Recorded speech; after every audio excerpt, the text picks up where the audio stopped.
welcome to the Meet at the Creek podcast, and I'm your host, Pastor James Jeffrey. If you have questions or comments, send them to mudcreekpastor@gmail.com. That's mudcreekpastor@gmail.com. Meet at the Creek, sermons, discussions, and real talk. Let's get into it.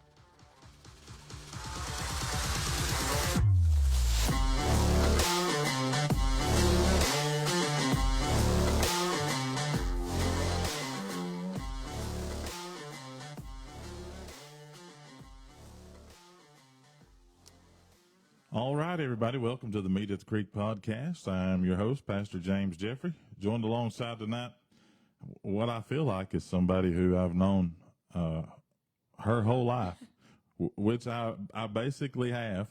I played basketball for your dad, and so I remember it was my junior year that, you know, they found out they were pregnant going into our junior year, and your mom actually, she gave birth to you right in the middle of the season. She really did. And Coach, bless his heart, he had to go over and coach the boys and the girls, and it was fun to watch Coach.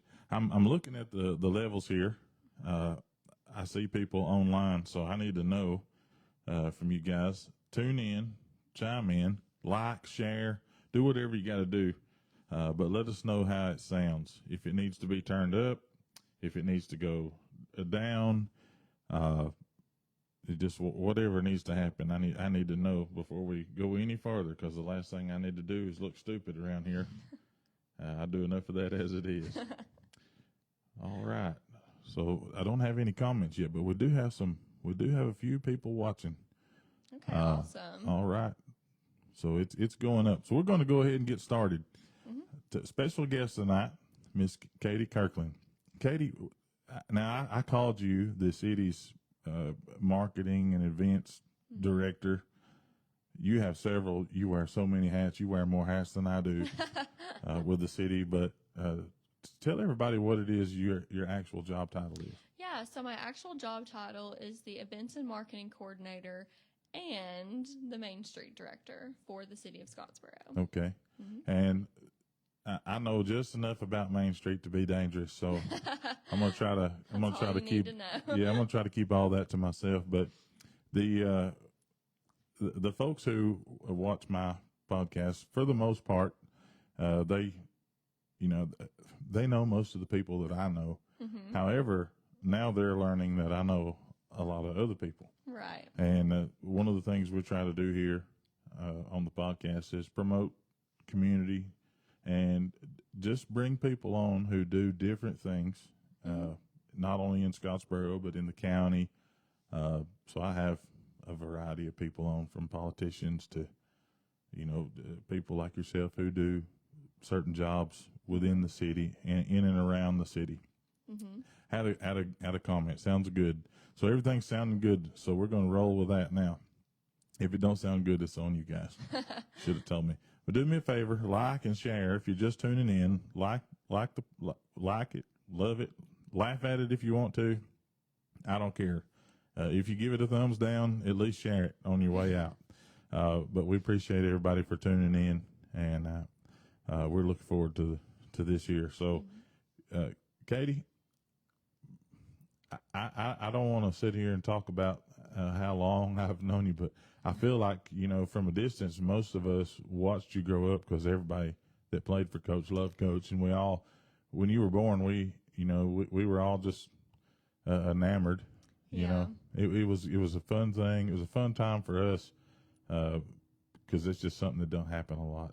Right. People, it's just difficult most of the time.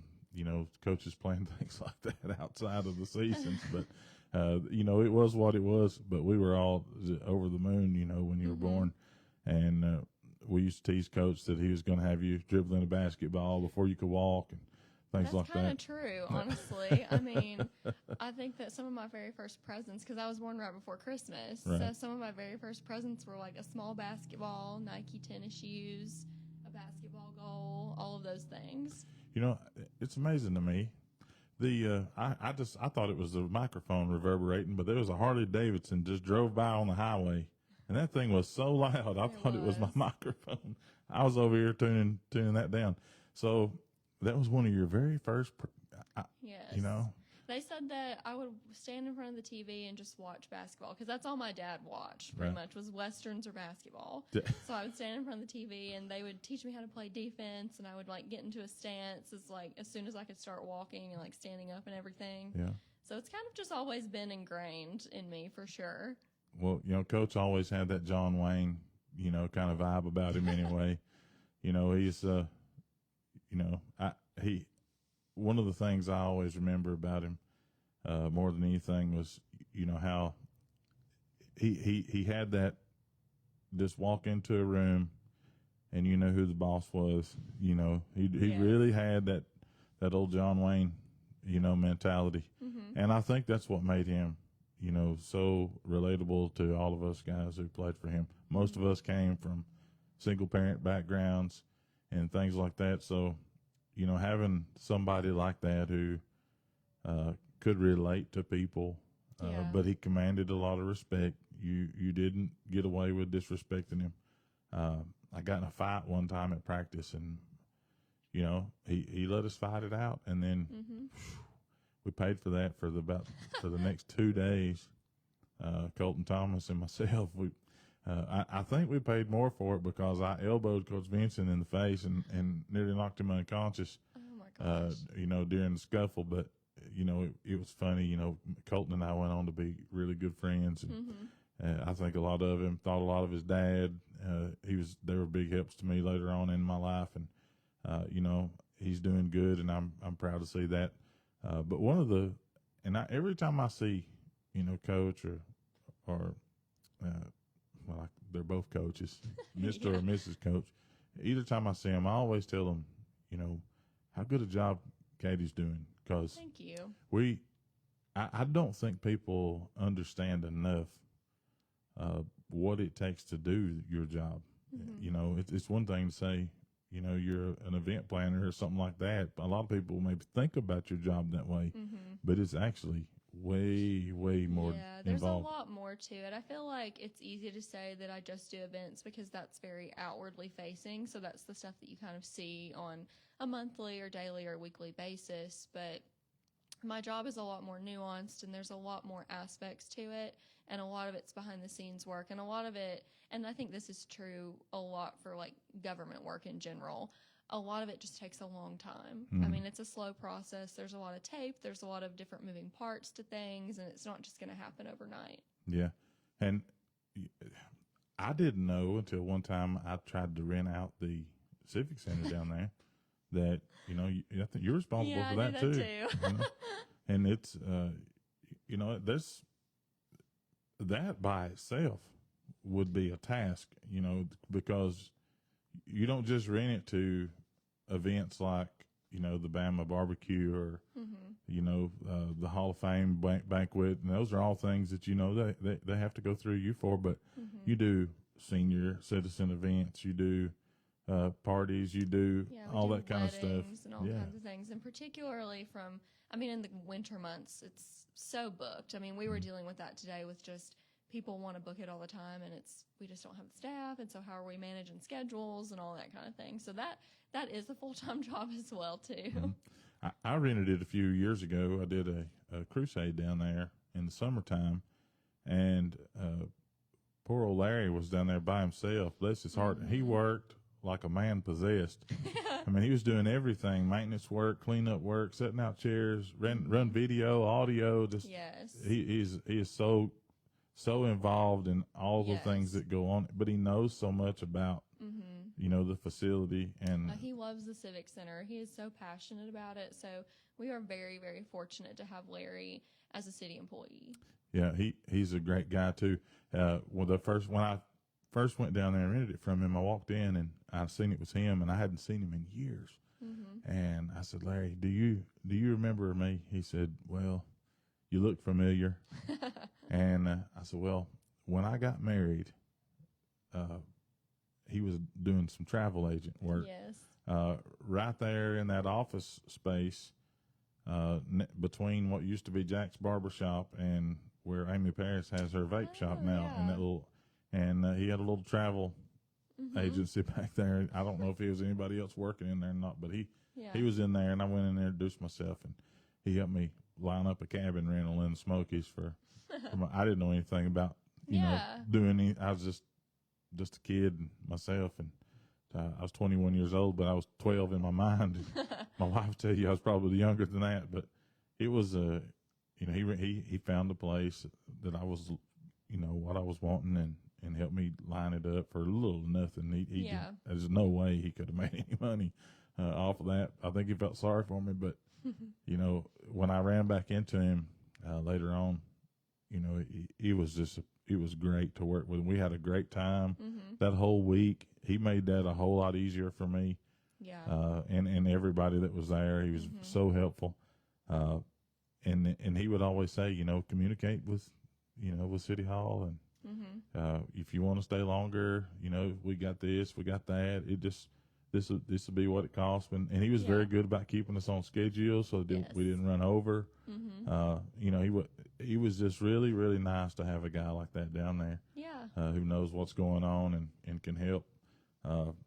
He is a great benefit to the city, and I know he helps you out a lot with that down there. Yes, very much so. Now, the fishing tournaments and stuff, I had Rick on last week. I don't know if you got to hear any of that or not, but I tried to make him answer all the hard questions. And I told him I was setting you up. How involved is the city, in like the Big Bass Splash, those all of those bass tournaments that come in? I mean, do you guys? I mean, I know the chamber loves that. They all everybody promotes it, but who actually sees to it that stuff gets here? Right. So it's a little bit of both. There are some tournaments that exclusively just contact the chamber, and if the chamber has it in their budget to fund them, then they can solely do that, and then it's just on us to coordinate with Goose Pond and maybe help promote those events, kind of like Big Bass Splash. That's something that the chamber has exclusively funded in the past, but it's something that I put advertising money towards because they're bringing a lot of different anglers to our city. So it's beneficial, even though we're not maybe directly contributing money towards that. We're still contributing towards it and helping promote it so people go out there and watch. Maybe more anglers can know that it's happening, and maybe they'll sign up next year. And it is bringing lodging tax revenue and sales tax revenue to our city, which is important.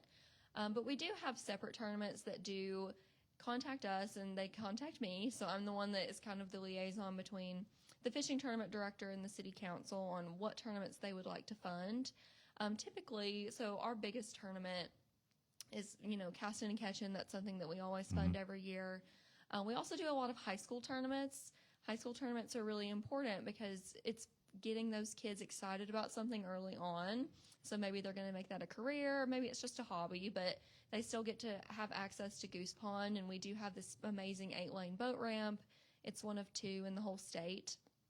And so it just gives them access and their families access to that. And so it's a place that they know that they can come back later, and we have a great facility. But it's also, you get a lot of lodging tax and sales tax from them because it's kids. They're going to eat, and they're going to bring family because the family's going to want to watch them participate in the tournament. So those are the tournaments that our city council really likes to fund.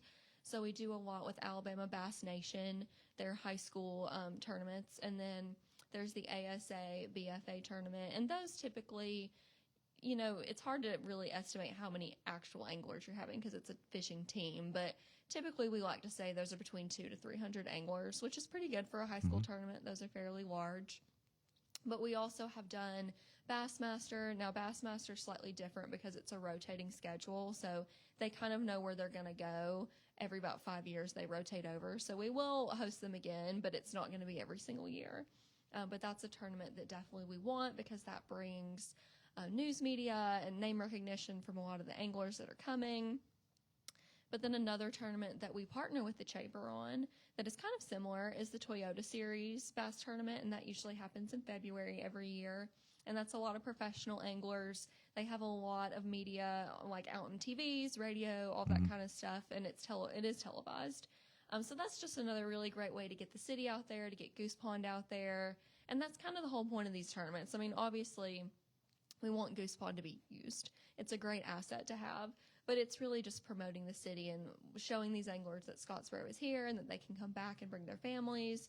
But it's also hopefully promoting it to a wider media that are watching the tournaments too. When I did the crusade, that was one of the things that I brought a guy in from North Carolina to help us run the meet, and the whole week he was here, he said, "Man, if I ever get to come back, I'm bringing my whole family with me because they will love this." They can stay in the cabins. He can go fish and golf all week. They can go drive around and go hiking and go caving, go into the downtown and shop, unclaimed baggage. I mean, it's just kind of a perfect kind of area to do that. Yeah, and there's a lot of history around, it's even Goose Pond Island. A lot of people don't know, I didn't know until about 10 years ago that it was, that's where the Indians, that were here in this area. It was a big, part of our Native American history is there. We got some Civil War stuff, that I didn't know about until I was grown, and just kind of wandering around, venturing around the city. Yeah. I love to look at landmarks and read the old signs. And I was just up at the depot, one day looking around and saw the sign and saw about the Civil War, where the Union Army got off and set up camp there. And I lived for about 6 years when my mom passed away. We lived in her house, and my sister bought a house a couple houses up from us, and we were doing some yard work one day. And we unearthed a brick that had the courthouse's name on it.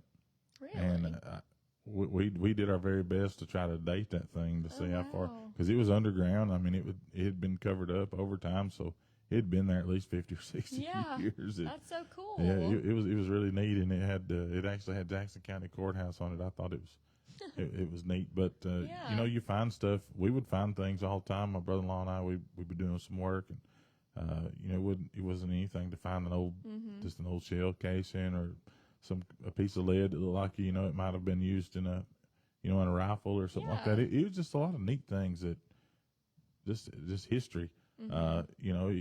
When I was a boy, I grew up around this area here in Mud Creek. So my great grandfather he ran traps, and I did a lot of that, just following him along. Yeah. Around the bottoms, and while he did that, I would squirrel hunt or just watch what he was doing. I just liked hanging out with him, doing, tromping around in the woods, that kind of thing. But we find arrowheads and just all kind of cool stuff. He'd always make me throw them back. He said it was illegal, and it is illegal to go around and pick them up. But which I think is crazy. We want to find that stuff and try to preserve it.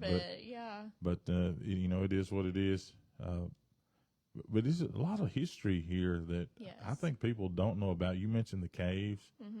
Rick and I talked about that last week. How that's a real industry, and that's turning into a big thing. I see TikTok videos all the time where people are caving and showing these waterfalls that nobody even knows exist. And I lived here all my life and didn't know about some of these places. It's crazy how abundant our natural resources are here in Jackson County, and just particularly in the Scottsboro area. I mean, you have the hiking, you have close proximity to Walls of Jericho.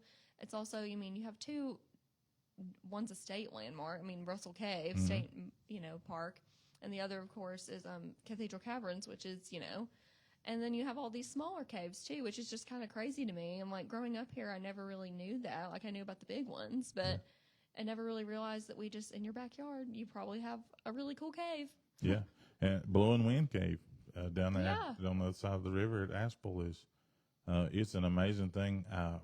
Probably 25, 30 years ago, I took a wild hair one. I used to go, when I was in a lot better shape, I used to jog a lot, and I would go down there and park and jog up and down the highway just because it was a little more open in the daytime.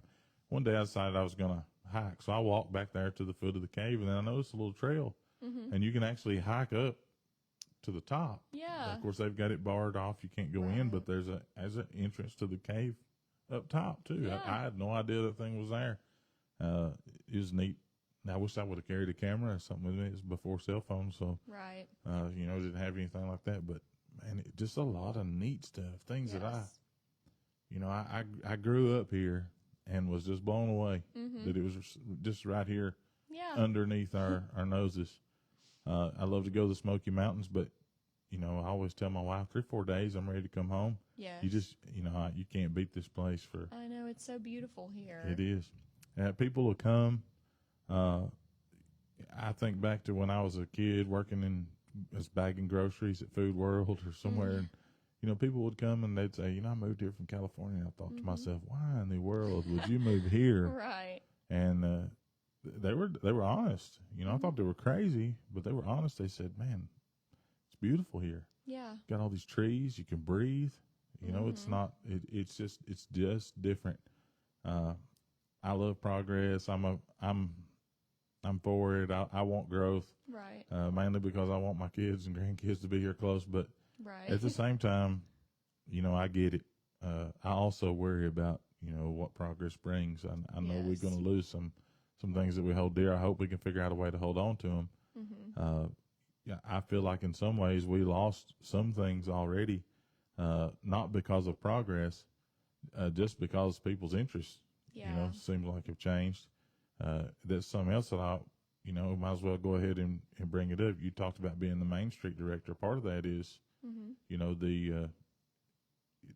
now Main Street, you guys took over First Monday. Is that right? Yes. So there was someone who was kind of organizing First Monday, and I think he was doing a good job. Like, it had anything to do with that. But First Monday, as a general rule, had just kind of like petered out over the years. There's only like 2 or 3 people who were really, like, vendors who were really coming. And so since we had a dedicated committee of volunteers who could really help with the event and get it going a little bit more, and we could put the promotion and money a little bit behind it, we decided to ask him if we could have, you know, permission to like take over and revitalize it in a way. And so in 2020, it was September when that was kind of our first official time that we took over Trade Day. And I'm really proud of that more than, I don't want to say more than anything I've ever done as Main Street director, but I think that's probably one of the things I'm most proud of, honestly, because when we took it over, it was just like 2 or 3 vendors showing up every month. And now on average, it's like 60. Yeah.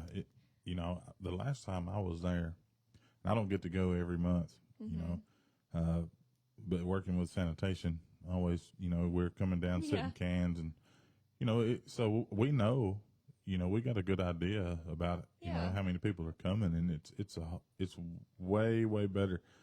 I tell people all the time, you guys, you guys probably saved, you know, that whole First Monday experience, because it was going, and there was no doubt. I had even, you know, you guys do something. Art Sunday, you know, has always been a big thing. Yes. And you turn that into Art in the Park, and man, that is just exploded. This year, I just couldn't believe it. I walked around, and I thought, my goodness, I know. Where did all these people come from? And that's what you want to see. I mean, you want to see people coming to all those things, because even if it's people that are from in town, I mean, at least they're getting out into a portion of the community maybe they don't come to all the time. I mean, there are so many people that only come to the downtown during Trade Day. And that's better than them not coming at all, you know, because then maybe they'll see the different stores. Like, might have a new store, a store they've never seen before, and then they decide to go in there, and then it's becoming a frequent thing where they're shopping or eating at this store that's in our downtown every month. And that's kind of the point, is it's not really about just, you know, having the biggest event and craziest event ever. It's about having something that's sustainable, that Scottsboro can be proud of, and bringing people into the downtown so they know what's there and they know that this is a great place to be. Absolutely. Another thing, I think I mean, I don't know whose idea it was, this barbecue cook-off that's coming up. Yeah. That may have turned into the biggest event. It really has. And there's a separate committee that does that, but they have done such an amazing job. And anything they ever ask me for help with, just tell me what to do and I'll do it, because it has really taken on a life of its own, and they've done such an amazing job, and it grows every year. And again, that's kind of the point. Like, you want it to be a good event, but you also want it to grow, and you want people to come. And we have so many people from out of state, out of town, who come to that event, and now they know Scottsboro because of that, you know? Right. We had a comment. This doesn't have anything to do with Katie, but I'm going to answer it about somebody wanting the grass out of the waters. You know, and most people don't know exactly how that came about. You know, TVA introduced that stuff. Yes. The city didn't do it, and and that is a very expensive task to try to rid ourselves of that invasive grass. Rick talked about it at great length last week, and I was very thankful that he did, because he enlightened me even on some things. But the TVA, you know, you guys that are worried about that, you can't blame the city. The city's doing the best it can. We don't own the waters. Right.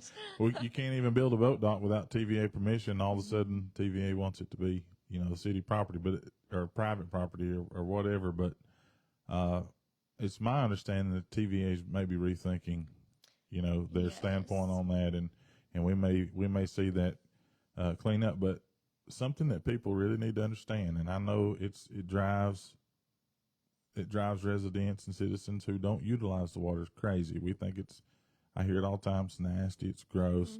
My wife actually made a comment about yesterday when we drove across the body of water. She's like, man, it is so nasty. And I said, you know, I get it. I don't like to look at it either. Right. However, that we talked about the fishing and how much revenue that brings to our county, to our city. You know, they eat at our restaurants, they buy gas in our stores, they're buying Cokes, they keep small business afloat, they're visiting these places, they're staying for days and days and days and on end and spending money here. If you take away all that grass, you take away, you know, that vegetation, you take away, you know, the fish. The fish is going to go somewhere else to hide. Yeah.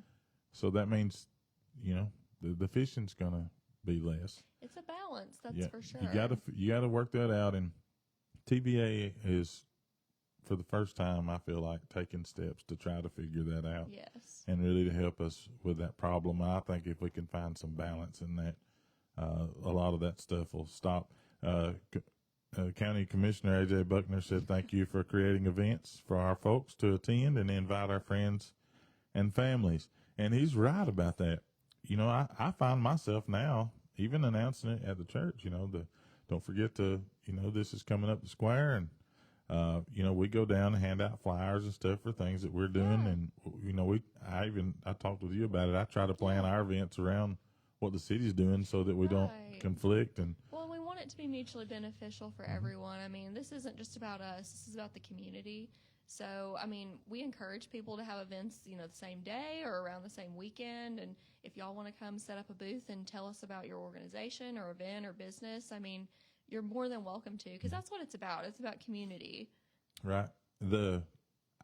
I was so impressed, you know, I miss having the coffee shop on the square, especially at Christmas, because I always love to go and stand. I don't care to be down there in the midst of a great big crowd, but I always like to go sit at the coffee shop and wait for, you know, the parade to come around. Yeah. I'd walk across the lawn at the courthouse and watch it right as it was ending. Yeah. And I was good with that. I'd just sit there and I'd be warm the whole time, you know, waiting on it to happen. But I really love, you know, what we have done with the Christmas parade. Not only that, the upgrades that have been made around the square. Yeah. I think you sort of headed that. Yes. So, and that kind of gets into what Main Street is and the 4 different points that Main Street operates on. So, Main Street is a national organization that was founded back in like the 70s. And the whole point was they realized that development was going more towards highways, like interstates, all that kind of stuff, and was moving away from small downtown areas and historic areas. And so they wanted to bring the focus back to those and revitalize those in some way. And so every state kind of has an affiliate organization. So we're underneath Main Street, Alabama. And you have to apply to be in a Main Street community or to be a Main Street community. And we applied and we were admitted into Main Street in July of 2018. And so Meg Nippers was actually our first Main Street director, and she did such a great job and she had such like foresight bringing Main Street here. So we're beyond thankful to have had her as a Main Street director. And I followed after her when she left. And so Main Street operates on 4 different points. And the point that you'd be talking about as far as upgrades is design. So basically, I think about design as aesthetics. So how to make the downtown beautiful. And so that gets into the lighting that we have around the square that's above the sidewalks and on the trees and everything. And I felt like before, our square was really beautiful. I mean, you can't deny that it's a beautiful square. The courthouse is really picturesque. I mean, it's in the shape of a square. I feel like that's very pleasing. But I felt like it was very dark at nighttime, and especially during the holiday season, it was festive, but it wasn't as festive as I felt like it could have been. And so we had seen that other communities had done similar lighting in their downtown, but we wanted to make it unique to ours and also make it work with what we had to work with. Like, our buildings are not the same as every other downtown's. And so we kind of worked with a person who specializes in lighting and come up with stringing them from light pole to building as over the sidewalks. And then also, because we have all those big trees on the square, how could we incorporate them? Because especially on the inner portion of the square, it does get quite dark at nighttime. And so that's how we came up with wrapping the trunks and hanging the lights on the tree branches and everything. And I feel like that has done wonders to make the square a safer place at nighttime. I see so many more people walking around the square at nighttime, running around the square, jogging and stuff, but also just making it more festive. I feel like it's 10 times more festive and inviting now. And all it was just hanging string lights, you know? And something else you guys did too. I when you first started doing it, I thought, I don't know, but it turned out to be really good. And it's the murals. Yeah. You know, those murals, they're just in different places. And I didn't know where they were going, you know, when you started them. Yeah. But I would just notice them. Just here and there. Yeah, that's cool. That actually looks really good. Well, and that's kind of the thing, too, is that we have so many artists in Jackson County and in the surrounding area, and that's kind of also the point of the murals. I want each one of them to be done by a different artist that's from this area or has some sort of affiliation with this area. So it showcases all of the talent that we have. And also, I want them to all kind of look different. I don't want them to all be the same. I want some of them to be more muted and historical, like our Man on the Bike mural that's on the side of the Casa building on Broad Street that was done by John Moore. I mean, that's based on a photo that was taken in the 1800s of the square, so it's very historical, and we were so thankful that he did that for us because he's such a detailed drawer. Yeah. So you have those kind of murals, but then you also have the mural on the back of Warehouse 207 that Sonia Clemens did, which kind of shows Scottsboro as a whole and the different various attractions in Scottsboro. Yeah. And then you also have our mountains. No, you're fine. You have the Mountains and Lakes mural that was actually a partnership with the high school and with the art program there, and that's on the side of Scottsboro Nutrition on Laurel Street. And that's our biggest mural in the downtown. And we had reached out to who was the art teacher at the time, Angel Cheney, and she, of course, wanted to do it. I felt like she was the perfect person for it because she likes to deal with color, and it was such a large space. I wanted it to be a little bit more of an abstract, like bright painting.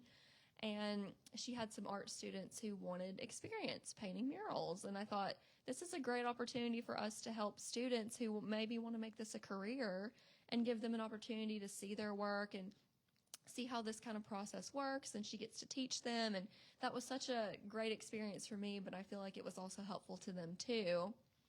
And then, of course, we also have our Scottsboro Boys mural, which is on, beside Gary Lackey's, the Lackey Law Firm's office on Peachtree Street, which that one, it was coming up on the 90th anniversary of the Scottsboro Boys trial and everything, and the museum wasn't able to do anything because of COVID restrictions and all that, so we thought, why don't we do something instead?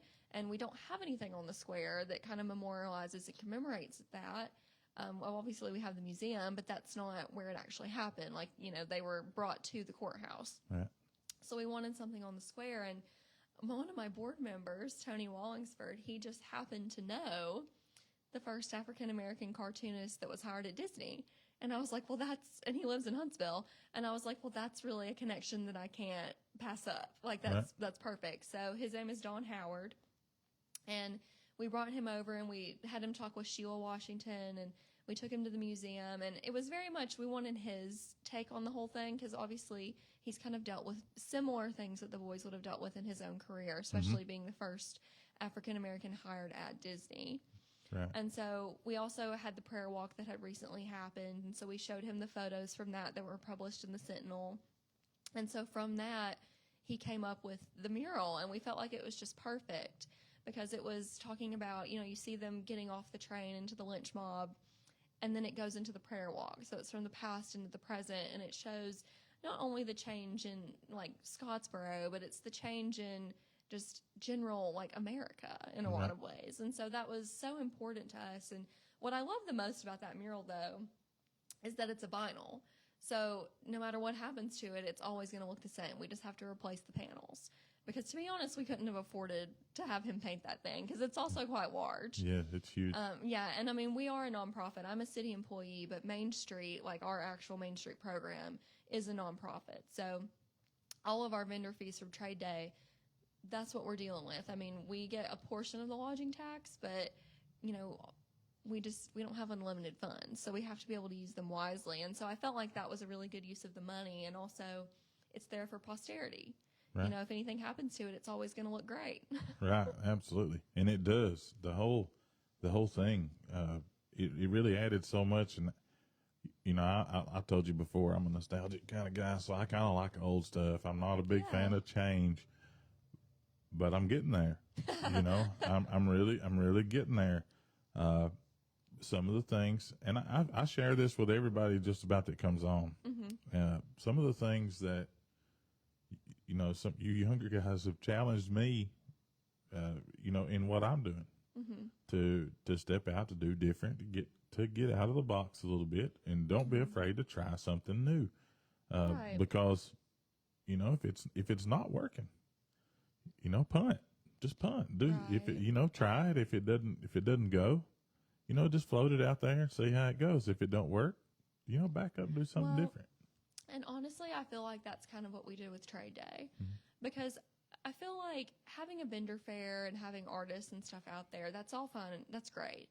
But we found very quickly that unless there was something for people to do, or there was a reason, like a attraction of some kind for them to be there, or even just naming the event something slightly different, we just weren't getting the same pull as you would expect, especially from an event like Trade Day, which Trade Day in December of this year, it'll be 121 years old.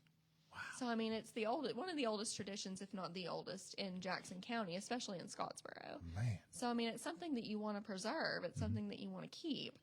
And so that's kind of the challenge I felt like that we had in the beginning. So we decided to theme them.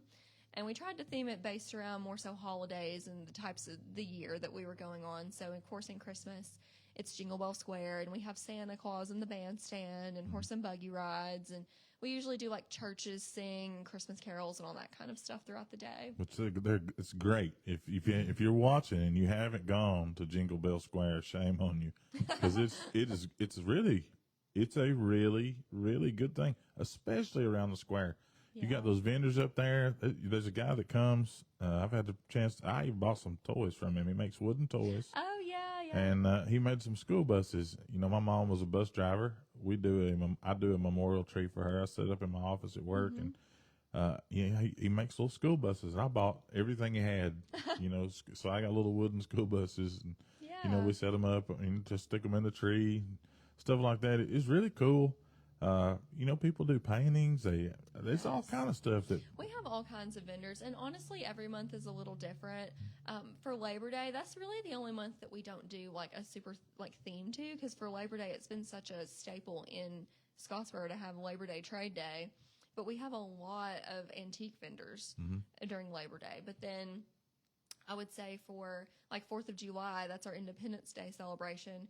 We have a small parade where we have veterans, and we have the high school band that walks around the square. And it's just like a really small parade. We actually ask people, like, if you want to bring your golf cart or ATV, you can ride it around too. And it's really small, but I feel like it's just very quintessential downtown. Like, we pass out little American flags, and we usually have a lot of boutiques that are set up for that event. And every event's a little bit different.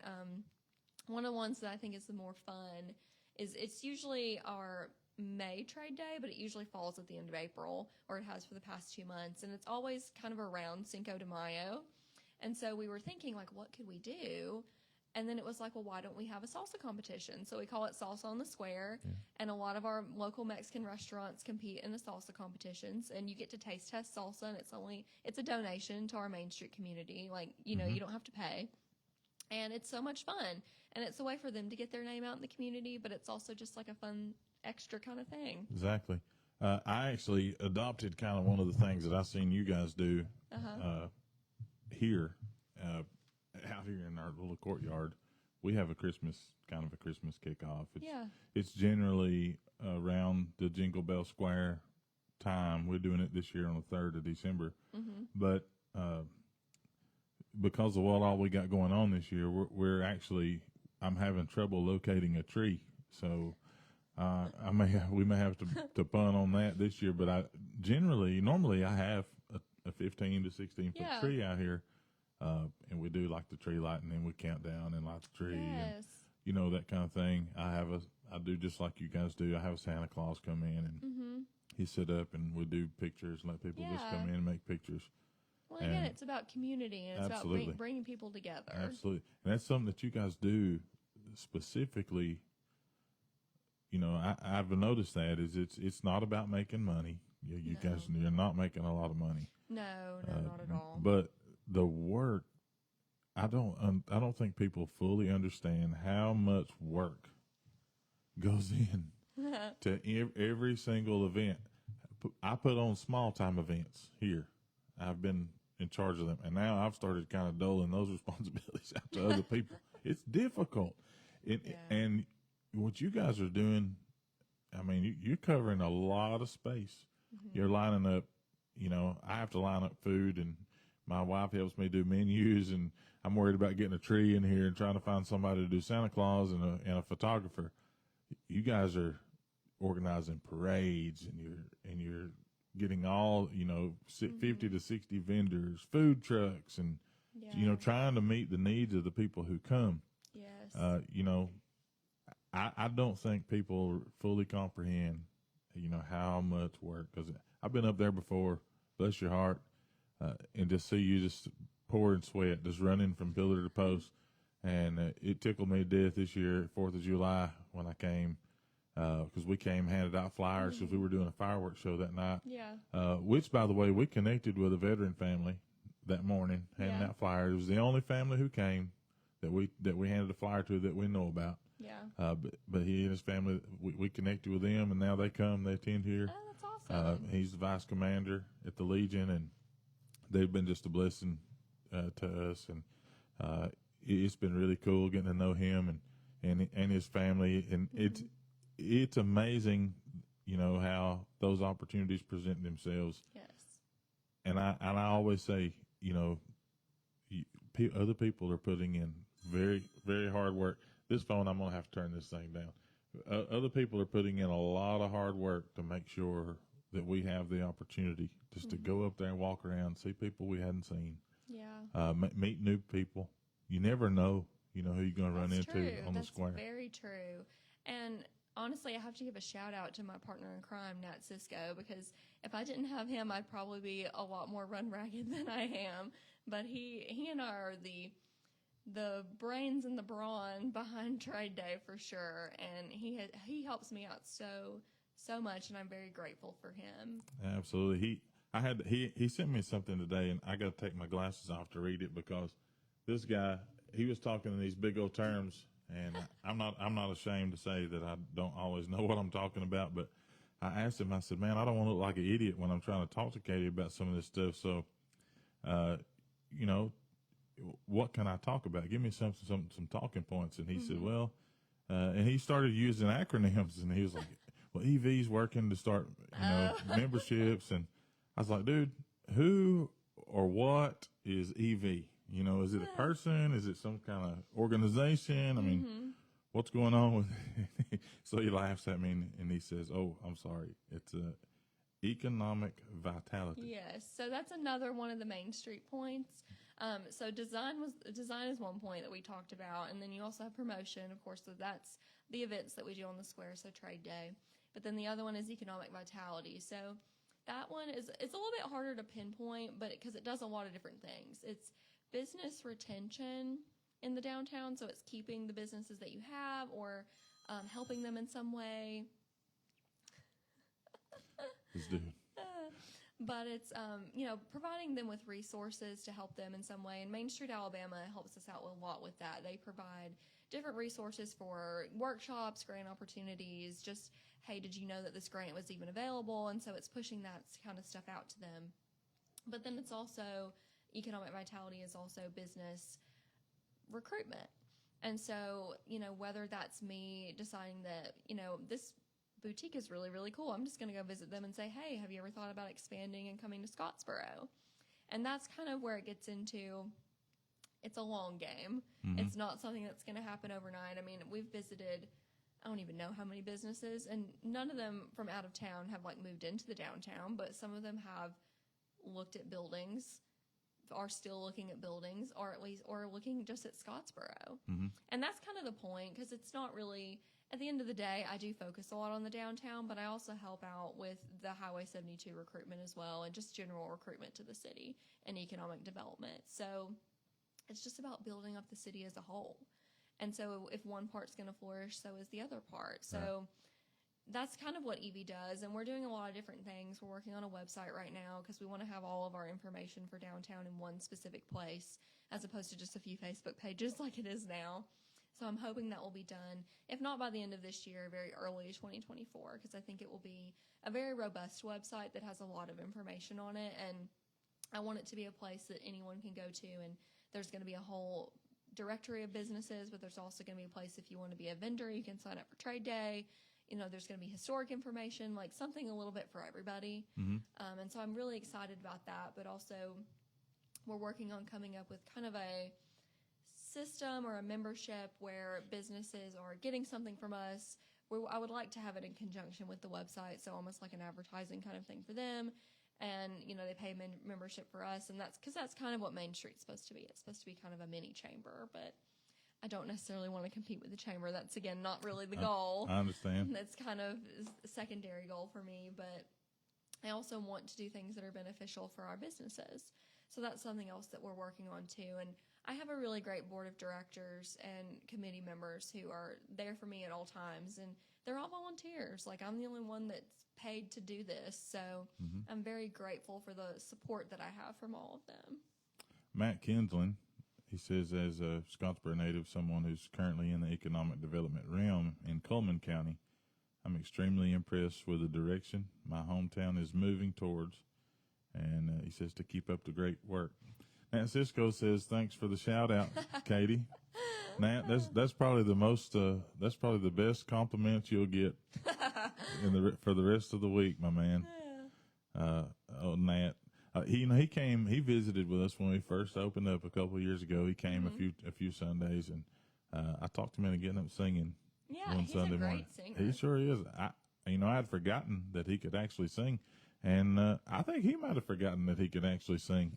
His mom came, played the piano for him, and they had a great time. We enjoyed, listening to him. He keeps saying he's going to come back visit, and Matt really works hard. Yes. And I know what he does is kind of voluntary. I wish I had a little more time to help because I'm also very passionate about that stuff on the square. I visit the square as often as I can. I try to get around, and my daughter right now, she still has a little business there, off the square.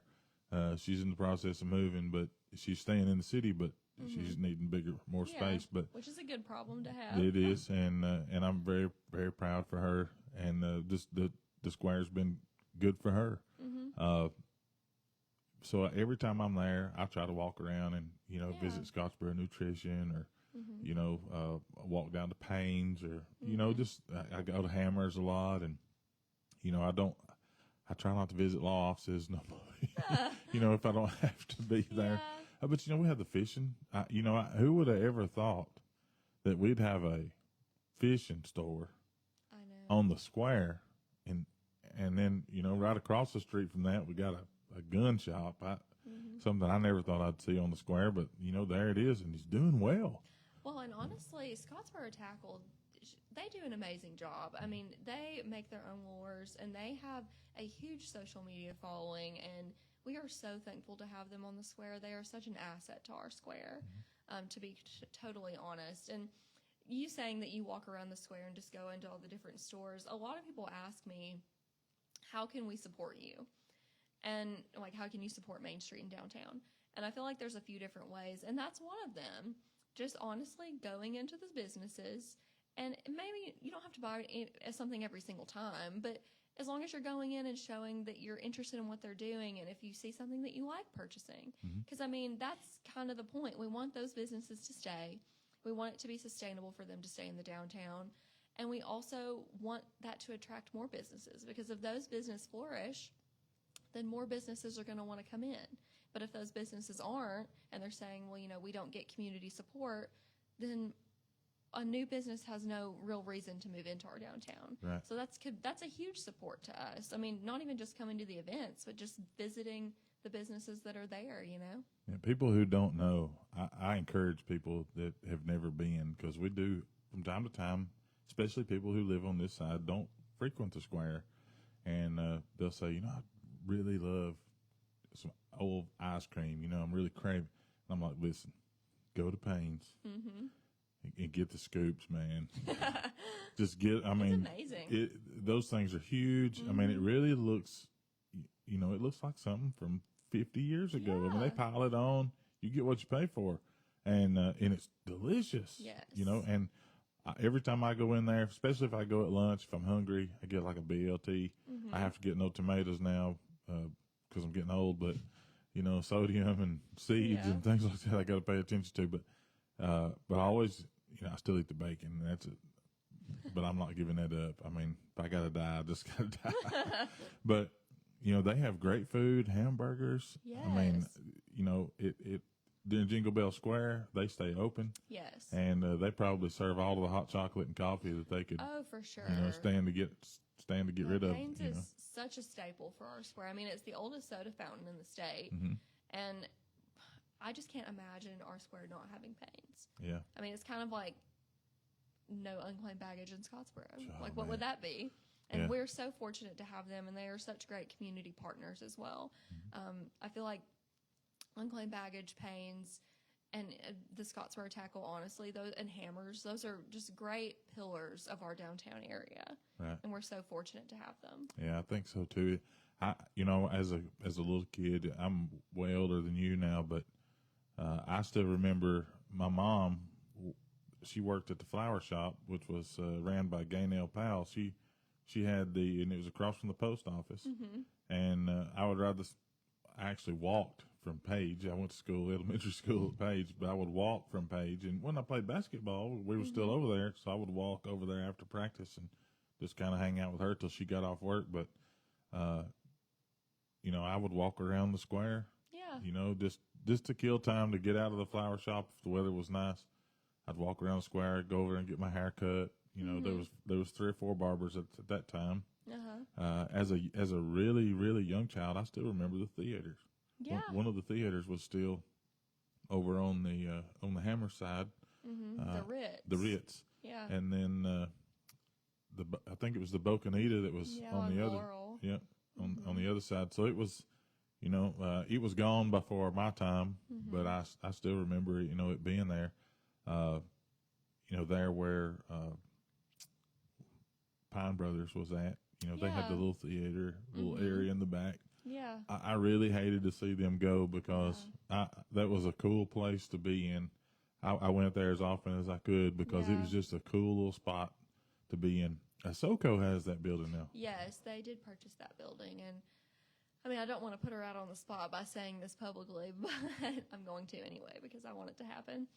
So I do believe that the plans were to put the food truck in like the back portion of the building and then to make the front portion more of like a brunch, lunch kind of restaurant. So we're very excited. I mean, I know they have a lot of different things going on right now, so I don't think it's going to happen, you know, super soon. But that is something we would definitely love to see happen. And I'm very glad to have them as partners as well and people who are investing in our downtown. Yeah, they're I had the opportunity to meet her it's been probably close to a year ago now. She came into the office and, you know, we talked just a little bit and she was really excited about, you know, the direction that they're going. And I'm excited for them. You know, I mean, look at me. I love barbecue. You know, so it's great. Brooke Hill says, "Oh, my little tot and teen, so proud of her." Thank you. Jamie Terrell said Warehouse 207 has great food, and you know, They do. I have not been in there. I need to go. Such a great job. Candy and Jimmy are so great, and they have really transformed that space. And I mean, it's packed all the time. And we've had board meetings in there, and it's packed. I was like, this is fantastic, because I mean, we always have wanted something open on the square past 5, and they're proving that it can be done and that it goes over really well. So I mean, if anyone else wants to open up something that stays open past 5, come on. We need a nightlife. Absolutely. You know, that's I remember as a young adult, I used to go to Huntsville, and you know, there was a lot of stuff to do downtown around their square, around their courthouse, and I was just blown away.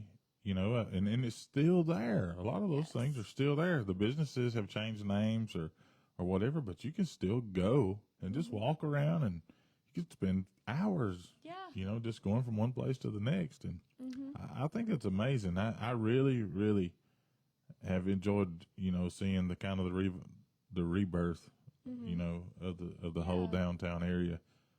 You guys have done a whole lot of good there. Even from having the sidewalks replaced, man, you know, I know y'all took a beating over that, but it needed to be done. And now that it's done, it looks fantastic. Yeah, it looks so much better. I think it was just, you know, it's updating it, bringing it up to modern times, and it just looks so much cleaner and nicer now. Like, it just really needed to be done. I think it looks more vintage. Yeah, that's actually, true. Than the old rock that was there. Yeah, that was kind of like 60s, you know. Yeah. I actually think this looks more like you know, something you'd see in Europe. You know, it's kind of European looking, and you know, they have the brick roads and stuff like that. I think it looks great. Whoever did it did wonderful. So outside of the you know, there was one other point to this Main Street. Oh, well, so there's promotion, design, economic vitality, and then the other one is organization, which that just goes into our board of directors. So when you become a designated Main Street community, obviously you have to have a director, and directors are funded in a lot of different ways. Different communities do different things. Ours is that I'm a city employee, but that I also act as the Main Street director. But then also you have to be governed by a volunteer board of directors. So we have 7, and then we also have 2 of our city council members who serve as ex officio members. So they sit in on all of our meetings, so they kind of know what's going on, but they don't have voting rights or anything like that. And it's Richard Bailey, Pudge, and Nita Tolliver. So they're so supportive of everything we do in the downtown, and we're very grateful for them. And they come to all of our board meetings, and Nita, she's always working our events with us too. Yeah, she's there all the time. Yeah, she's always there. I mean, I can ask her to do anything, and she'd be like, yeah, sure. Which is, you need someone like that, you know? And shout out to our city council in Scottsboro right now. I say this a lot. This particular city council, and nothing against, I don't have anything personally against anybody that's ever served before, but this particular city council seems to be all 5 of them on the same page. Yes. And they all have the same mindset. I had Mike Ashburn on. I had Nita and Pudge scheduled. They both had to cancel. But, you know, we're going to get them on eventually. Yeah. But, you know, it's one of those things where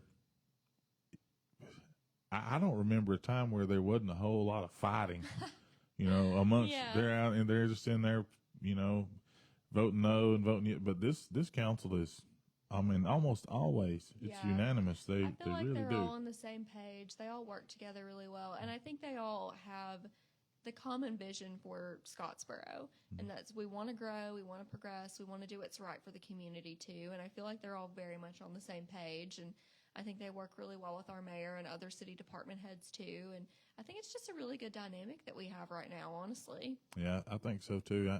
There are some other things that I know people, you know, we hear rumblings about, and Rick touched on a lot of it last week, you know, about the different kind of businesses that are trying to, that are looking, they're kind of throwing out some plans and some designs and some, you know, preliminary stuff. You know, we'd like to be in this place or that place. And, There's so many moving parts to that. I feel like, we have a company that we hire to like do a lot of our retail recruitment, especially for bigger firms. It's Retail Strategies. And I feel like people are always, I understand because I grew up here. So it's like, oh, I want this, I want that, I want this, or why haven't we gotten such and such restaurant or whatever? And there's so many moving parts to that people don't even realize. And I mean, we went through like 6 or 7 sites for Chick-fil-A until the one that they're currently on, like, went through. Mm-hmm. So, I mean, we could have had Chick-fil-A 6 years ago if that first site had originally happened and everything had been great. But there are just so many different moving parts, and it's a lot of work to recruit big retail and big chains. So I'm going to put you on the spot. You don't have to answer. Okay. But if you smile too big, we're going to know it's true. Uh-huh. I'm hearing Cracker Barrel again. I mean, I can't confirm or deny anything. All I say is non-disclosure agreements have been signed. I don't know what to say. No comment. I hear you. And that's like Chick-fil-A. And I try to explain that to people. It's so, that can be here. It can be a done deal and then be not a done deal. Oh, that's very true. I mean, at some points in the Chick-fil-A, I mean, you were almost ready to sign. Everything was pretty much signed. And then it was, for this one small reason, this specific location's not going to work out. Let's go back to the drawing board. Mm-hmm. I mean, we went through, it was like around 6 sites. I talked with some friends of mine who are, involved in other places and have been involved with like Publix, Chick-fil-A, TJ Maxx, those kind of businesses. And they say sometimes simple things as 2-3 parking spaces. Oh, that was one of the problems with one of the Chick-fil-A sites. I think it was like 1 or 2 parking spaces short. But they have it down to a science. And they do. And people, normal, if you don't have the information, you don't know. Yeah. But when I learned that they have it down to such an art. Mm-hmm. They know exactly how that stuff's going to flow. Mm-hmm. And they can be slammed. And you can get in and out of there faster than you pull up at another place and just be 2 cars in the parking lot, Yeah. I'm just blown away, but it's because they know what they're doing. So I sort of default.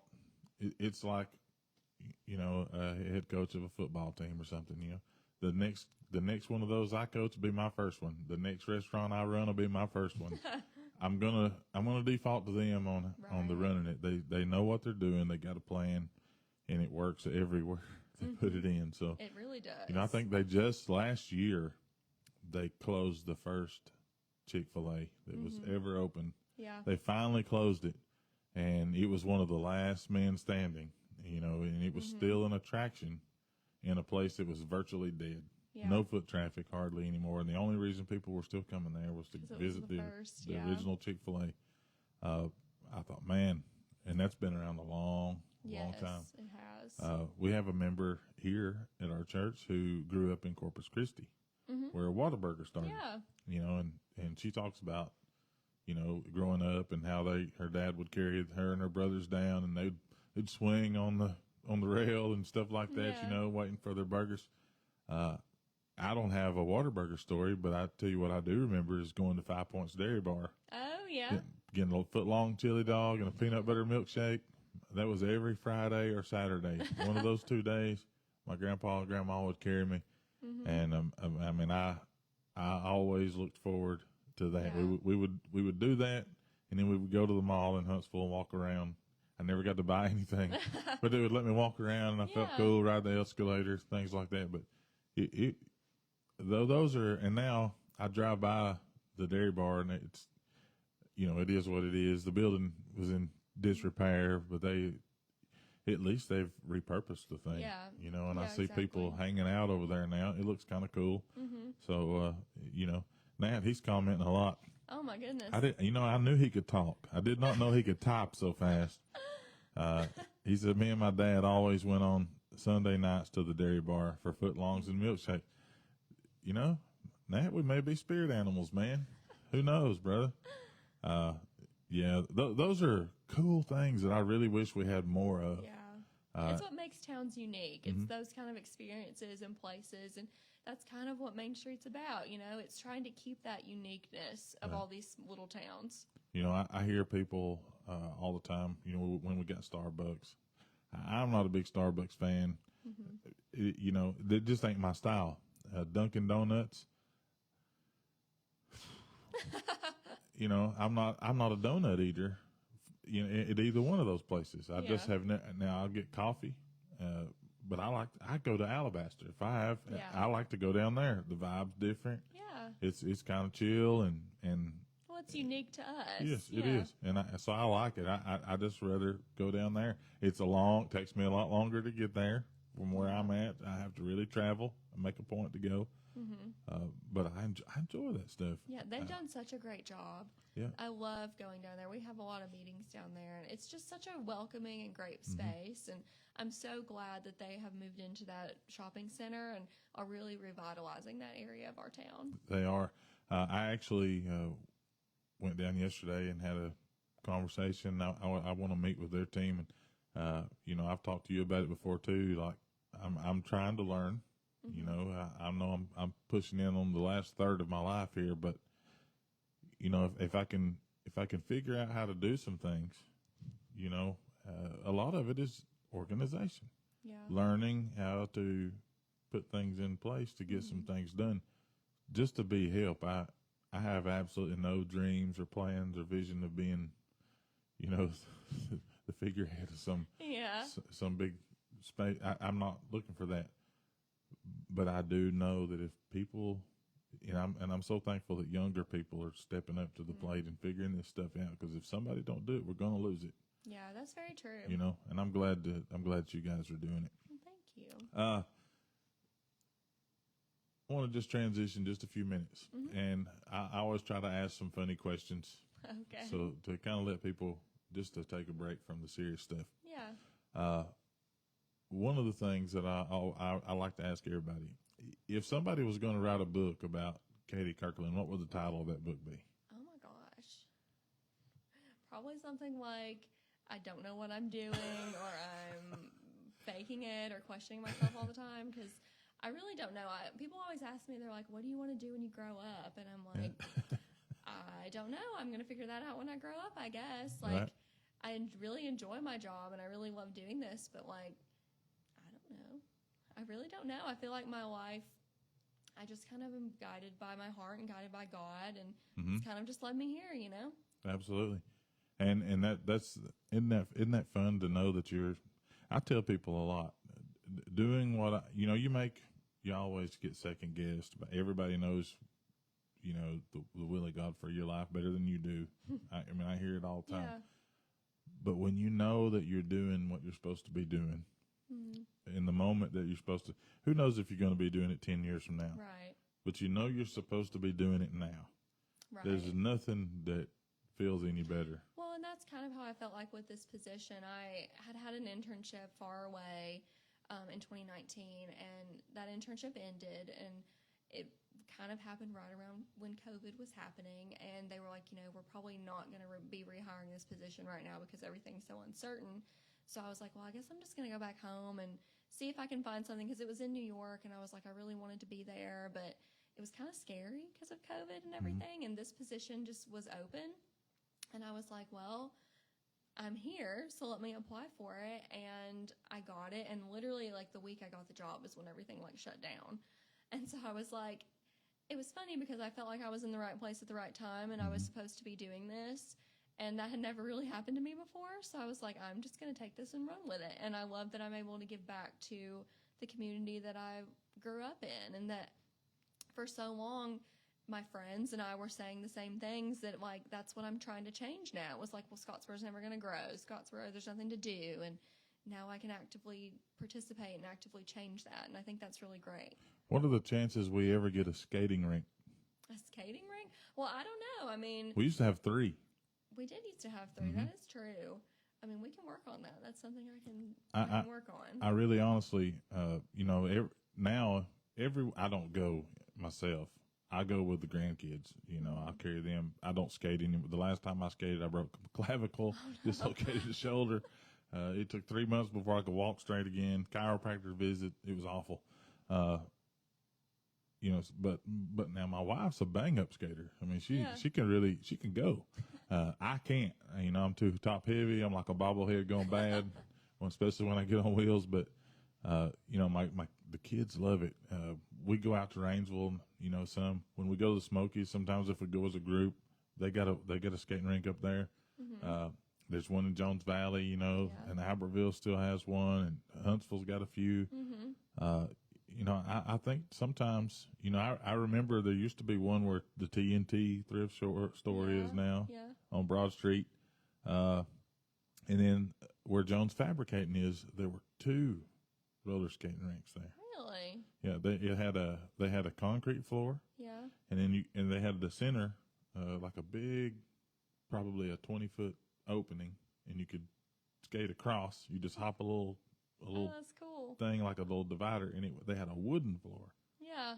And man, that was so much fun, and they had I think they actually had the disco balls and stuff in there going, but one of them was a different color.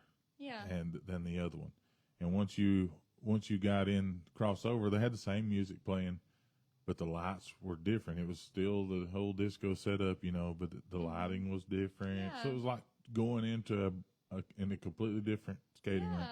It was really cool, really fun. Well, that's something we can work on. I would really like to see that. I don't think, I don't know, man. I don't know that people would do it. Maybe we don't build one as big as the ones we used to have. But I think we used to have a wee putt. We don't have that anymore. And I know people just quit going. For a while, it became something people didn't want to do anymore. Yeah. But every time I go on vacation, I'll play wee putt 3 or 4 times. Yeah. Mini golf is just, it's everywhere. You go to a destination spot like that. So, if I had the money, I'd open one up myself. Yeah. I've been trying to get somebody that I know. I'm not going to call him by name, but he's got a bald head and he has 3 or 4 different titles. Oh, I think I know who you're talking about. He doesn't have Facebook though, so he does. He's missing this. Yeah, we've been trying to get him to do. We've even kicked around the idea of proposing something like a mini Top Golf. Oh yeah. How that would be something that I think would go well here. Mm-hmm. Obviously we don't have the population to support a big one, right? Mm-hmm. But a mini one, and you couple that with something like a mini golf, and then a skating rink, and just make it cool place to attract younger folks. Brings people in. You can have birthday parties. Absolutely. Yeah. Those are just neat little things. A while back, I remember somebody had approached the city about putting in disc golf. Yeah. I think you're right. Yeah. I know Agape has a little course. Mm-hmm. I don't know if there's any other courses around or not. I know golf's big here. Yes. We have several, 2 or 3 courses here just in the city, and then some around. So I know, actual golf is a big thing. Fishing's a big thing. Hunting is big. Yes. I love this kind of stuff. I'm a media guy. I love to talk. I always wanted, if I could have did math, Katie, I'd have a communications degree, but I'm terrible at math. Yeah. I stopped taking math in the 10th grade because I said, what do I got to have to graduate? Right. Yeah. And that's as far as I'm going. And then I regretted that later on, because I needed it, to get through college, and it was terribly difficult, going 20 years and not doing math. I had to start all over. Oh my gosh, that would be horrible. It was awful. I could tell you some funny stories about it. We don't have time for it, but the very first time I went to Northeast and sat in a math class, I had to do remedial math. I don't care to tell that, but I walk in, I sat down as a lab, and there's 60 people in there. Yeah. I'm looking around, and I'm in there with kids, Yeah. I'm in my 30s, late 30s, and these kids are 16, 17, 18, 19, they've had math. Right. They're good. They're going through everything. And I'm trying to figure out how to ask a question. And I didn't know that you put the cup up there, And first time I first question I asked, I done forgot how to do fractions. I couldn't add, subtract, multiply, divide fractions. I'd forgotten it. And the instructor walks over. She says, leave change flip. Takes my cup down. I set it right back up. She walks back over. She says, leave change flip. I said, you're going to have to explain to me what that means. Yeah. I've been out a long time. She said, come with me. She carries me over next door to the other lab. There's like 6 people in there, and each of them have like 3 tutors. Piled up on top of them trying to help them learn. She's like, this is going to be more your speed. That's the only reason I got through algebra 1 and 2. I could tell you that it was great. But one of my things that I really, really, really desire to see is a place. You know, James Allen does good with the Boys and Girls Club. He does. And I encourage people, if you don't know what he's doing, take a look at what he's doing. I really wish we could do something. Miss Lydia and I talked yesterday about like mentorship programs, like Big Brothers, Big Sisters, those kind of things. We don't have that stuff. Yeah. And our county, I feel like really our whole county, but especially our communities in general, big and the small, we all suffer a little bit because, you know, I was fortunate enough to have that. I had people like your dad that had time and had the ability to just pour into us and do things. He could do things a certain way and not get in trouble for it. Today he would get in a lot of trouble, you know, for those things. But, you know, he did it with a pure, clean heart, and he really, really cared. And he was able to just invest in us in unique ways. Right. And, you know, I tell Coach every time I see him, he and that ain't the first time I've ever said it, but he and Becky Russell, they literally, those 2 people probably saved my life. No joke. They encouraged me. They just refused to let me quit. Yeah. And absolutely just would not. They put their arm around me and just would not let me stop. They made sure that I finished what I started. And I'll be forever grateful to both of them for not giving up on me when I gave them every reason to quit on me. They didn't quit, and they wouldn't let me quit on them. And man, you need people like that in your life. You do, and you don't really understand that till you get past that. Yeah. And you look back and say, you know, those people. Were there any of those people for you? For sure. I mean, obviously, my parents have been a huge influence on my life, but I think other than them, Betty Esslinger, I've known her my whole life, and I look up to her so much. I think she's such a wonderful, kind, and talented person. And her and John Esslinger in general have just shaped my life in a lot of ways, personally and also professionally. But I also think, going on the aspect of teachers, Carrie Townsend at the high school, she was my chemistry professor or teacher, and she actually taught me how to study and actually how to be a student. And that's not something that I necessarily at the time understood, but after having gone through 3 different degrees and doing what I'm doing now, there are so many skills that I learned from her, just about how to take notes, how to study, how to time manage everything, that I just never knew before I had her class. And she's so driven, and she has such a rich personal backstory that it was very inspiring to me. And there was a few professors, Dr. Roundtree at UAH, he was my master's professor there. And I think for him, he encouraged me to pursue what I really wanted to do. And he never told me it was stupid, never told me, oh, you don't need to be studying this or researching that, when I was doing my master's at UAH. And that was really inspiring and helpful to me. And he also gave me the opportunity to be a published author. I helped him write one of his books, and that was super self-affirming, because I felt like I wasn't really, I'm not a good writer, whatever. And he gave me the confidence that, I am, and I can do this, and I can copy edit a book, and I can get published, and I can help you out with intense research about things. And that was very self-affirming in a time when I was very just down about myself about a lot of things. That's awesome. Nat Cisco, you're gonna going to probably regret this, Nat. He says your book would be something about dresses with poofy shoulders. No, it was not. It was actually a rhetorical criticism book about immigration during the Syrian crisis. No, he's talking about the book that would be written about your about life. my life? I don't always wear poofy dresses. Not all the time. You're going to pay for that one, buddy. That's going to be... He always gives me flack about how I dress. I think I have great style. Yeah, that's you got to have confidence, and you know what I really enjoy. I always tell my kids that no matter what you're doing, make it own that. Yeah. You know, do that 100%. Yeah, for sure. You know, don't let anybody tell you that. You know, we have people come to church. They like to wear overalls. I like to wear overalls. If I could get away with it, I would wear overalls. Yeah. That's kind of my thing. I like overalls and my koala skin, hat that I like. It looks like the man from Snowy River. It's all warped and beat up and bent. I love it. Yeah. I love to wear it. People make fun of me for wearing it. I don't really care. I don't have the opportunity to wear it anymore like I used to have. But when I do get to wear it, I wear it. It drives other people insane. I don't care. I don't care. Yeah. So I'm thankful that people do that. Another funny question. Okay.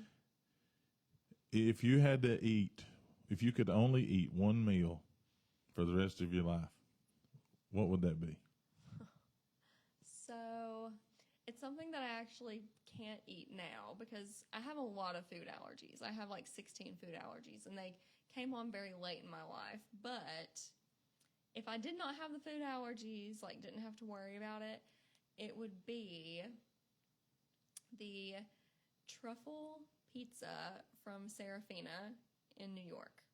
Truffle pizza. Love it, and I will suffer a stomach ache for that every time I go because it is so good. I never, I've been to New York one time in my life. I was I think I was 14. Mm-hmm. My dad was he was a truck driver, and at the time he was hauling wrecked cars for Mr. Cuffey. And he had asked me on the way, we were coming through Pennsylvania, and he said, when we get to New York, we can't stop. We were in a tractor trailer. We're not going to be able to do this, that, and the other. Mm-hmm. But if I could let you see two things, what two things would you really love to see more than anything else? I said, I want to see a yellow cab, and I want to see the Statue of Liberty. Yeah. I don't care if I go out there. I just want to see it. And so he made sure the next morning that I got to see the Statue of Liberty. He took a route to make sure that I got to see it. But so we pull into New York. It's like 3 a.m. And he said, boy, he hollered and said, boy, get up. You're about to miss the yellow cab. And so I stick my head out of the sleeper just enough time to see a yellow cab go by, probably 60 miles an hour. Yeah. 6 cop cars behind it, Oh chasing. my gosh. So we get up there, they got it surrounded, pulled over, got the guy drug out. It's crazy. That was my first New York experience. Yeah. I still remember things like him being so terrified. We're going through Brooklyn, the Bronx. We're in Queens. Weaving in and out, and he's running red lights because he refuses to stop. And I thought that was the scariest place I'd ever been until we went to Miami, Florida. And we went to a little community down there, a little suburb called Opelika. Uh-huh. I have never been so scared in all my life. Really? I walked into a sandwich shop because I was starving to death. Imagine that, 14-year-old boy, starving to death. But I walk into a sandwich shop, and when I walk in, all I wanted was a little sandwich and a Pepsi. Mm-hmm. And I couldn't understand single thing. It was a Cuban community. Yeah. Mm-hmm. And finally, the guy who was working the counter comes over and says, you need help. And so he hollers at somebody else, and some random guy comes over. Yeah. He's a grown man. He's looking down on me a little bit, and he says, he's asking you, do you want ice? Yeah. With this Pepsi, because they're not cold, they're hot. Yeah. So I was like, dude, just just give me a sandwich. I don't care what it is. Just pick something, throw it over here. Yeah. And I was out of there, man. I was terrified. I felt so out of place. But I have never been one to just be scared. Yeah. I always felt like growing up the way I grew up. I never thought I was above anybody, and never felt like I was beneath anybody. Just always felt like I fit in. And I think that's something that, growing up in a place like Scottsboro, Stevenson, Bridgeport, Woodville, even Section now, some of the smaller communities, we have those values where you periodically run into somebody who doesn't think the same way we think, but our parents, our coaches, our teachers, they pretty well teach us to be, they tried real hard to teach us to be good people. Yeah, I agree. And, that's benefited me no matter where I went in life, through the military, the end of my job now. If you just try to treat people right. Yeah, treat people with kindness and they'll be kind back to you. Yeah, good things come. Good things come. So, we've already been on an hour and a half. It's crazy. It goes so fast. It does. It goes so. Is there anything coming up? Yes, that you would like to talk and about? Stuff that we need to plug. Yes. So we have a few different things on the square in the month of October. Some of them are put on by some businesses, so I thought I'd plug those. So this Saturday, October the 7th, Warehouse 207 is hosting it's like a Walk for the Cure breast cancer walk, and so at 2 o'clock they're going to meet at Warehouse 207, and then they're going to walk around the square. And then and then walk back to Warehouse 207. And then later that day, the Muddy Water Band's going to be playing. There'll be a silent auction. So I think that'll be a really good event for them, and also just to get out in the community and see other people. And so I hope a lot of people come to that because it's very important. All of the money and proceeds they get from that event are going to go to Relay for Life for the breast cancer awareness and for breast cancer. So we're very excited about that and grateful that they're putting that event on. And then we also, of course, have the barbecue festival, October the 14th. That's from 9 to 5 around the square. There's car show, of course, People's Choice Contest, dog show. Of course, there's over 100 vendors. I think it's like 180 right now. Vendors signed up for that. And then, of course, the barbecue competition. So that's going to be a great and really just like full day. And so I definitely suggest everyone to come out to that. And then on October the 27th, which is a Friday, the Art Society of Jackson County is hosting a Witches Ride and Block Party on the square at the bandstand, and that will be from 5:30 to 7:30. So that's really exciting, and I'm just glad that organizations, clubs other than Main Street and businesses are using the square because that's what it's all about. But also something that's not happening necessarily on the square, but it's happening the next day on October the 28th. It's from 9 to 12, and it's at the library, and they're having their Book or Boo program, which is where businesses and organizations are going to give out candy. So it's like an early Halloween, but they're also going to have games and activities for kids and for families. So definitely go to the library and do that on Saturday. And then on Halloween, we have two different things going on in the city that are kind of city-sponsored events. At the RecCom, they're having their Halloween Fall Festival, and that's from 4:30 to 6. And so again, you're going to have games, activities, handing out candy, just a really fun time. And then, of course, after that, we have Halloween on the Square on Halloween. Yeah. And so that's from 5:30 to 8. And we already have quite a few businesses signed up to give out candy. But if you are a business or organization who would like to sign up, they can just come by City Hall or they can email me. My email is just mainstreetscottsboro@gmail.com. And it's free to sign up. All you got to do is bring candy to give out. And it's such a fun time. And we have probably like 2,000 or more kids that show up to this on the square every Halloween. Yeah, I've been down there before. The line is so long. It is so long. We decided not to do a Halloween festival this year. Last year I tried to do what I call Appalachia Day, and where we just do. People they just wear old overalls, and some of the girls wear dresses and the bonnets and it's kind of like an old fashioned day. Yeah. But just really, we tell people just dress like they would have dressed, as settlers. Yeah. We try to make it real relaxed. We have a dinner on the ground, potluck style. We're going to have some just, pickers and singers. There's be a band that's here that plays old bluegrass acoustical music. We're going to make a whole Sunday. It's on October the 15th. We're doing that. But we're not going to do the trunk or treat or anything. I'm actually going to talk to some of our folks have asked about that. So I may see if they're interested in coming to the square. Yeah. And doing that instead of doing that here. Merrier. I mean, there's so many kids. Like, we need as many businesses. I mean, even if it's an individual who wants to give out candy, just contact me and we'll get you signed up and everything. And the more people that show up, the better, because there's so many kids and we don't want to run out of candy. Right. That would be a disaster. That's the first year that I ever participated in it. Everybody had to go inside Warehouse 207. Yeah. That was rough. Yeah. I mean, that was rough. It was slammed in there, and it was like everybody was kind of snaking through. Yeah. And man, there was so many people. When we ran out of candy, we gave out candy for a good hour and a half solid. Yeah. And when we ran out of candy, I went outside to try to leave to go get more. I couldn't get out. Yeah. And there was people out the front, down the city block, back towards almost all the way over to the fire station 1.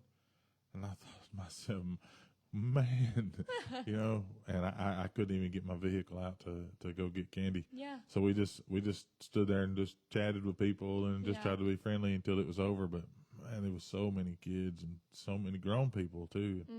It was a unique event. I'm glad that you guys are doing that too. Yeah. That's a lot of fun.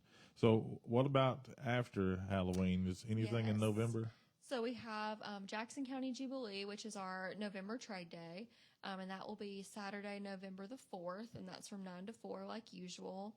And then after that, it's Jingle Bell Square and the Christmas Parade. So you've got Jingle Bell Square on that first Saturday of December. I think that's December the 2nd. I could be wrong on that date. I don't have the calendar in front of me. It is the 2nd because we're doing our event here on the 3rd. So it's December the 2nd from 9 to 6, and that's, of course, when we'll have Santa Claus and all that. And then the Scottsboro Christmas Parade is that Monday, so December the 4th, and it starts at 6 o'clock.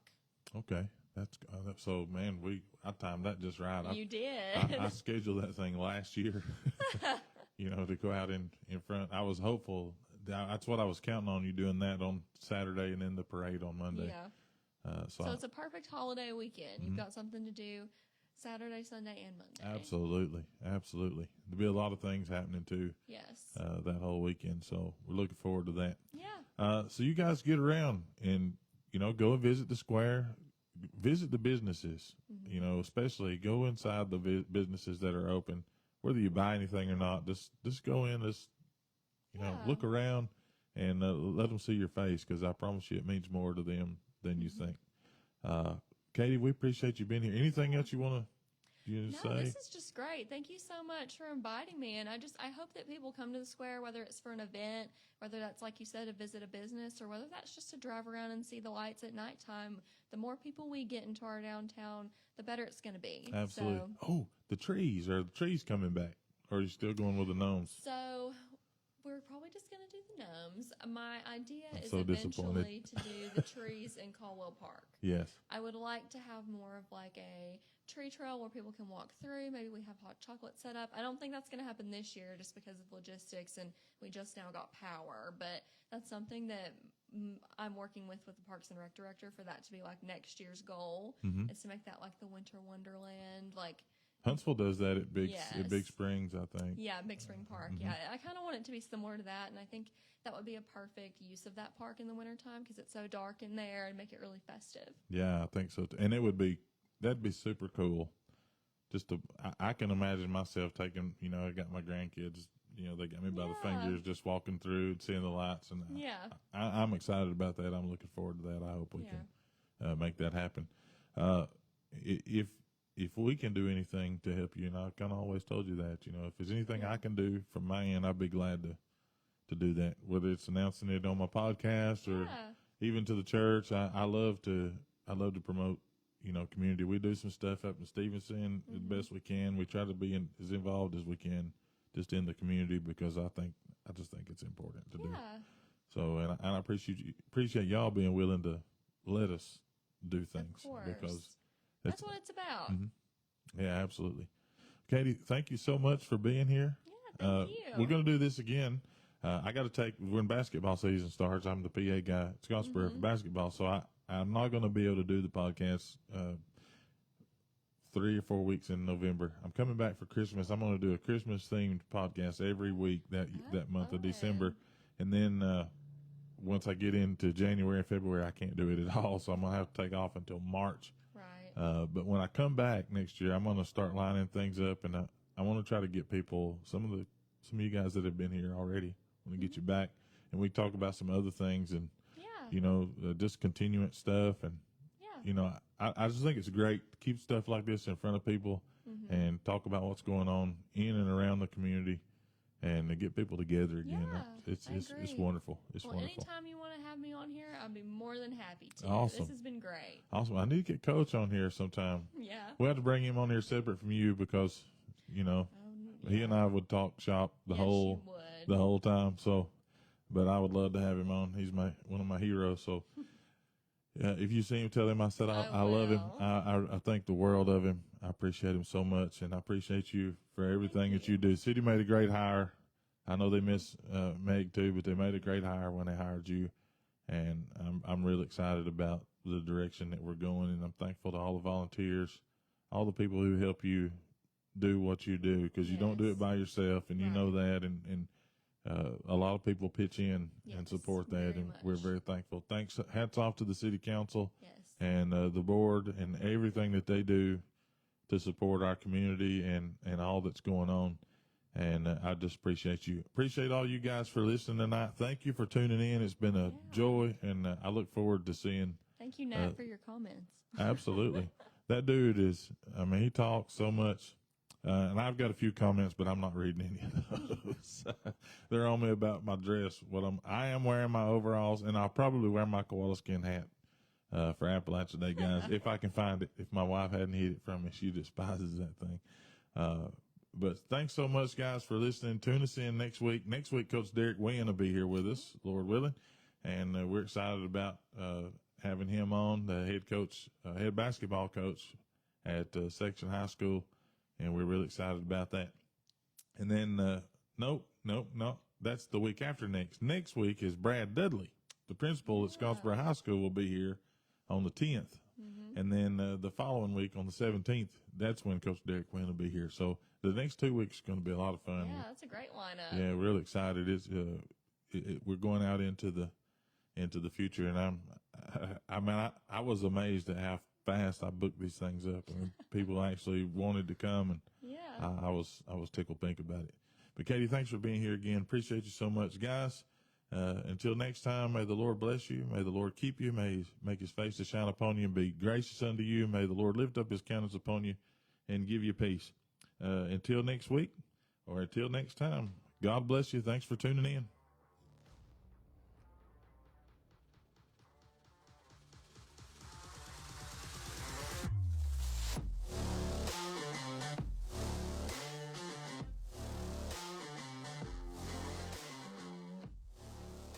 Thank you for meeting us at the creek, and we hope you enjoyed today's podcast. If you have questions or comments you'd like for us to read, send those to mudcreekpastor@gmail.com. Again, that's mudcreekpastor@gmail.com. Thank you for meeting us at the creek, and we'll see you next time.